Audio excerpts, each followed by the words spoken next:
সম্মানিত রহমান ডাক্তার শফিকুর রহমান আগামীকাল ফেনী আসছেন।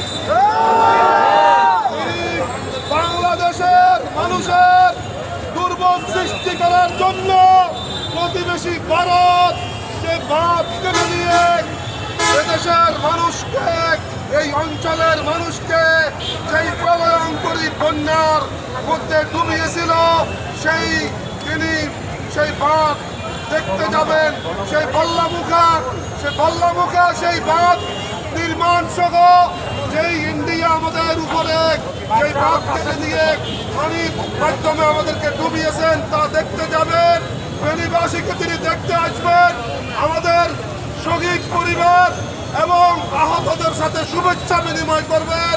আমাদের আরো কয়েকটি পথসভাতে তিনি বক্তব্য রাখবেন এবং বন্যায় ক্ষতিগ্রস্ত ঘরগুলো তিনি উদ্বোধন করবেন ইনশাআল্লাহ।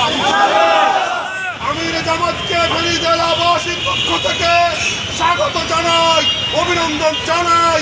আমরা আপনাদের এই স্বাগত মিছিলে ফেনী শহরের